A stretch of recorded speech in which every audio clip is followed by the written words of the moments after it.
10대가 많이 힘들었을 거라고.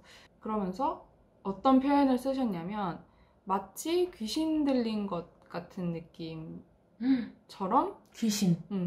그렇게 살았을 거다. 안녕하세요. 트로스트 언니 어진입니다. 오늘은 새해를 맞이해서요. 사주와 신점, 타로와 심리상담 이런 것들에 대해서 종합적으로 이야기를 해보려고 하는데요. 저도 실제로 가서 돈 내고 하는 것도 받아보고, 그리고 저는 좀 신점이 저한테는 좀 특이한 경험이었는데 신점도 같이 봤었고, 제가 지금 그래서 사주, 신점 이런 거 주로 같이 보러 다니는 친구 솔지님하고 같이 있거든요. 인사 한번 해주실까요? 안녕하세요. 트로스트 언니 친구 솔지입니다. 솔지님은 사주 처음에 왜 보셨어요? 처음에는 재밌어서 그럼 그거 많이 참고해요? 살면서? 거의 맹신하죠. 아 진짜로? 맹신해요? 맹신하죠. 그건 몰랐는데? 왜 사주가 맞춘 적이 있었나? 맞춘 것도 되게 많이 되게 맞췄고, 많죠. 예를 들어서 뭐 회사나 업종 이런 것도 맞추고, 맞아. 성격, 가족들의 히스토리 이런 걸 너무 많이 연애운도 맞추고. 맞췄잖아요. 맞아, 연애운도 맞췄어. 정확하게 몇 개월 뒤에 연애할 거다 아니, 이것도 5월이라 그랬어. 5월이라고 했어? 5월이라 그랬어. 그 깃발 뽑더니 5월이라고 하셨어. 아 그건 신점이었다. 그치? 아, 그런가? 아 신점이었다. 솔지는 재미 때문에 봤다고 했지만 내가 왜 봤는지 알고 있어? 왜 보셨죠? 내가 왜 너한테 봤죠? 티는 내지 않았지만 재미 때문인 줄 알았죠? 재미 때문인 줄 알죠. 근데 보통 인생이 엄청 잘 풀릴 때는 그런 거 별로 관심 없지 않나? 그런가?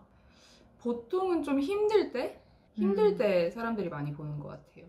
그쵸. 저희 어머니 같은 경우도 제가 우울증 때문에 너무 힘들어 할 때 그때 처음으로 사주를 공부하셨었고, 나중에 크고 나서 내가 이제 좀 절실해지니까 그런 것도 보게 되더라고. 사주나 신점이나 타로나 그런 것 중에서 가장 기억에 남는 에피소드가 있나요? 보러 다니시면서? 보러 다니면서 사주를 보러 갔을 때 저보고 아휴 많이 힘들었겠구만 이러시더라고요. 제가 그때 19살, 20살 정도 됐었는데 10대가 많이 힘들었을 거라고. 그러면서 어떤 표현을 쓰셨냐면 마치 귀신 들린 것 같은 느낌처럼 귀신. 그렇게 살았을 거다. 그렇게 말씀하셨어요. 왜 귀신이 들렸지? 왜 그렇게 말씀하신 거? 그러니까 그게 내 진짜 모습은 아닐 거다 라는 이야기를 하신 것 같아요. 얘가 원래 그런 애가 아니고 10대 때 잠깐 마가 낀 거다 이렇게 말씀을 하셨던 것 같아요. 근데 이제 저희 어머니는 그걸 엄청난 위로를 받으신 거예요. 어진이가 우울증이었던 것은 다 대운이 안 좋아서였지.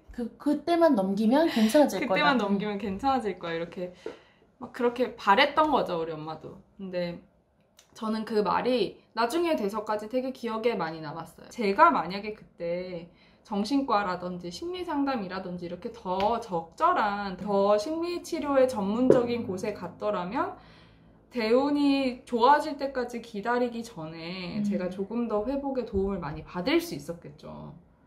그렇지 않나요? 그렇죠. 제가 그 문제의 원인을 귀신으로 규정을 하면 제가 어떻게 해야 돼요? 구술해야 되잖아요. 근데 뭐 사주 팔자라고 하면 내 팔자니까 받아들여야 되고 그런 건데, 제가 나중에 이제 나이가 들고는 상담을 받아보니까 그건 절대로 그런 식으로 이제 남 운명에 맡기거나 남의 손에 맡길 게 아니고 내가 충분히 도움을 받을 수 있는 거였더라고요. 그래서 아무튼 그 에피소드가 기억에 남아서 이 콘텐츠도 준비를 하게 되었습니다. 언니는 심리상담도 많이 받고 그러는데 사주 보러 가면 심리상담이랑 뭐가 달라? 제가 이 질문을 되게 많이 받아요. 사람들이 왜 이 질문을 하는가를 생각을 해봤더니 결국엔 마음이 힘들 때 가는 거여서 그런 것 같아요. 그러면 둘이 되게 주는 위로나 도움이 엄청 다른데 사주는 좀 겸허해지는 것 같아요. 뭔가 이제 이런 운명 속에 나 10대, 20대, 30대, 40대 이런 식으로 크게 보고 너의 인생에는 뭐 목이 있고 관이 있고 뭐가 있고 막 이런 식으로 접근을 하니까 내가 되게 현실적으로 있는 그 문제들을 굉장히 거시적인 흐름 속에서 얘기를 하고 있다? 상담 같은 경우에는 제가 힘들어하고 있는 제 문제를 가지고 이야기를 시작하는 거기 때문에 굉장히 구체적인 이야기를 한다? 굉장히 1대1에 내가 지금 처한 현실, 내가 가지고 있는 가족 이런 거를 가지고 얘기를 하니까 훨씬 현실적이다. 그런 차이가 확실히 있는 것 같아요. 하는 방식도 다르겠네. 하는 방식이 엄청 다르죠. 아주 좋은 질문이네요. 사주 선생님들이 잘 보시는 분들은 여러분한테 뭘 많이 묻지 않는 분. 맞아. 맞죠? 처음에 딱 얼굴도 안 보고 따따따따따따 말씀하시고 질문 있으신가요? 맞아요. 분. 그분 진짜 인상적이었잖아요. 진짜. 생년월일 시를 가지고 하는 거기 때문에 내 얼굴을 보고 판단할 필요도 없고 내 사연이 거기서는 참고가 될 필요가 없는 거예요. 그러니까 사주의 특징은 풀이하시는 분이 훨씬 이야기를 많이 하신다는 특징이 있고요. 상담의 특징은 내가 고통을 받고 있다고 내 입으로 말하는 것에서 단서를 찾고 그 단서 속에서 왜곡된 것을 찾고 그걸 수정하기 위한 작업, 그걸 긍정적으로 바꾸기 위한 작업들이기 때문에 내가 이야기를 많이 해요. 내가 훨씬. 선생님은 더 많이 들으시고 질문만 하시고? 질문만 하시고. 그런데 그 질문이 굉장히 핵심적이죠. 그러면 어떤 사람이 사주를 봐야 되고 어떤 사람은 상담을 받아야 되고 그런 게 있나요? 돈 있으면 다 받으면 좋죠. 뭐가 나쁘고 뭐가 더 좋고 그런 거는 아니기 때문에 어떤 상황에 어떤 것이 더 어울리느냐, 더 적합하느냐의 이야기인 것 같은데요. 그러니까 뭔가를 결정해야 돼서 지금 뭔가 마음이 힘들다. 그러면은 저는 사주는 추천하지 않고 심리상담을 추천합니다. 왜냐하면 내가 어떤 마음을 가지고 무엇을 선택할지, 그 결정을 어려워하고 있는지를 정확히 알고 내가 어차피 그 선택을 해서 내 인생을 책임져야 되는데 사주 같은 경우에는 운명의 흐름이 이런 식으로 가고 있다 이런 거기 때문에 이걸 가지고 뭔가를 확 결정해버리시면 안 돼요. 그러면 후회하실 확률이 높아요.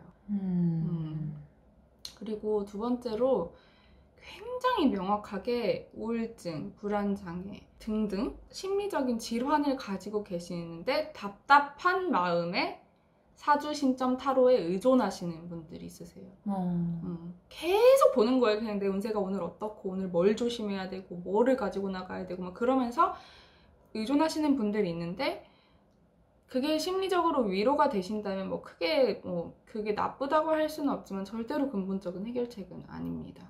그리고 이런 경우에는 상담보다 사주가 더 좋다 이렇게 얘기를 드리는 거는 재미로는 상담은 자기를 알아가는 과정이기 때문에 사실은 그렇게 재밌지만 않을 수도 있어요. 그래서 당장 그냥 오늘 신년을 맞이해서 친구랑 신년 운세 뭐 이번 연도에 로또 맞을지 안 맞을지 이런 거 한번 생각해 그런 가벼운 마음으로 하신다면 사주를 추천드려요. 사주 신점 다 재밌습니다. 네, 여러분 오늘은 새해를 맞이해서 사주와 타로, 신점, 그리고 심리상담 등등에 대해서 같이 이야기를 해보았습니다. 그럼 오늘도 이 영상이 유익하거나 즐거우셨다면 같이 해주시죠. 네. 구독, 좋아요, 알림 설정 부탁드립니다. 여러분 해가 되세요.